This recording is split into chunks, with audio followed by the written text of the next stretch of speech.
चलो नेक्स्ट करिए, algebraic expression and identities। Question number 4 है, obtain the volume of rectangular box with the following length, breadth and height respectively। पहला part क्या है, 5a 3a square and 7a raise power 4।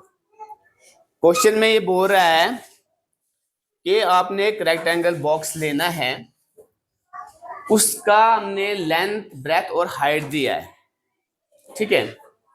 उसका क्या निकालना है, वॉल्यूम। आज तक तो हमने रेक्टेंगल, एरिया ऑफ रेक्टेंगल निकाला, ठीक है, पेरीमीटर ऑफ रेक्टेंगल निकाला। ये आज पहली बार हम पढ़ने जा रहे हैं कि हम किसी का वॉल्यूम निकालने जा रहे हैं।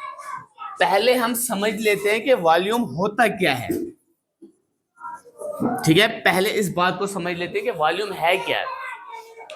अब वॉल्यूम क्या होता है, मान लो ये पानी की एक बॉटल है, ठीक है, पानी की क्या है, ये बॉटल है। अब ये कितना लेंथ इसकी यहां से यहां तक आई, ठीक है, ब्रेथ इसकी ये आएगी, ठीक है। अब हाइट इसकी ये पूरी जो लेंथ है उसको हाइट भी बोलते। अब वॉल्यूम क्या है, इसमें पानी कितना आता है वो वॉल्यूम है। क्या है वो, क्या है वॉल्यूम है। ये तो हमारे पास सिलेंड्रिकल था, अब इसने पूछा है कि रेक्टेंगल बॉक्स लेना है, ठीक है। मान लो मैंने एक रेक्टेंगल बॉक्स लिया, ये आज तक हम ये पढ़ते थे, मगर इसकी ये फ्रंट साइड है, क्या है, ये है फ्रंट साइज। अगर हम इसको ऐसे बना लें, यहां से एक बना लें और यहां से ये अब ये क्या बन गया, रेक्टेंगल, ठीक है। अब ये बन गया, इसकी ये फ्रंट साइड भी आ गई और बैक साइड भी आ गई, ठीक है, दोनों चीजें आई। अब यहां से ये लेंथ है, लेंथ उसने दिया हुआ है 5a, ठीक है। ब्रेथ हमारे पास क्या है, 3a। ब्रेथ हमारे पास कौन सा है, ये जो चौड़ाई है, ठीक है। उसके बाद हाइट इसकी क्या होगी, ये वाली हाइट होगी, ये होगी 7a रेज पावर 4, और ये जो ब्रेथ है हमारे पास कितना आएगा, 3a रेज पावर स्क्वायर है, ठीक है।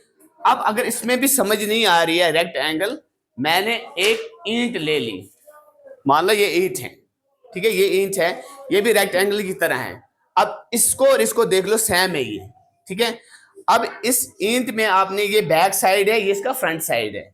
पहले हम रेक्टेंगल ऐसे बनाते थे, हम बनाते थे कि आपने रेक्टेंगल फ्रंट साइड मगर बैक साइड नहीं था। अब इसकी ये लेंथ आएगी, ठीक है, ये इसकी हाइट आएगी, ठीक है, तो ये क्या आएगी, ब्रेथ आएगी, ठीक है। बात समझ आई। अब यहाँ पे हाइट का मसला था कि रेक्टेंगल में हाइट कैसे पता चलती है। हाइट यहां से आप देख सकते हो, इस ईंट में ये क्या है, लेंथ, ये हाइट है और ये ब्रेथ है। आई बात समझ में। अब इसी तरह से हम करेंगे, इसको सॉल्व करेंगे। जब भी हम कोई चीज निकालते हैं रेक्टेंगल की, जब वॉल्यूम निकालते हैं तो उसका फॉर्मूला भी होता है, ठीक है। ये मान लो लेंथ हमारे पास क्या है, 5a। ब्रेथ क्या है, ब्रेथ कितना है, 3a स्क्वायर, और हाइट मान लो, हाइट क्या दिया हुआ है, 7a रेज पावर 4। अब जब हम वॉल्यूम निकालते हैं, वॉल्यूम का फार्मूला क्या होता है, जब हम वॉल्यूम ऑफ रेक्टेंगल, ठीक है, यहां पे मैंने लिख दिया रेक्टेंगल, ठीक है, वॉल्यूम ऑफ रेक्टेंगल निकालेंगे तो इसका फार्मूला होता है L into B into H. L for length, B for breadth और H फॉर हाइट।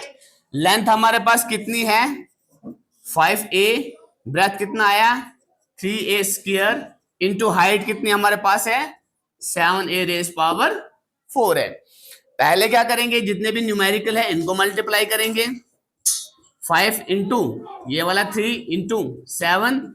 अब एक मल्टीप्लाई, यहां कितनी बार मल्टीप्लाई है, 2, 2 बार a है। अब a रेज पावर हम 4 भी लिख देंगे, कोई नहीं है, ठीक है।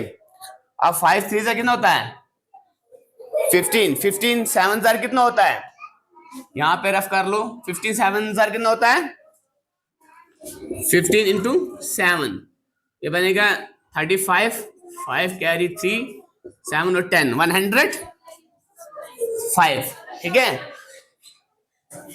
ए रेस पावर कितना 1 2 3, अब 3 है तो हमारे पास 4 करेंगे तो ए रेस पावर क्या बन जाएगा 7, ये आपके पास आंसर था। ठीक है,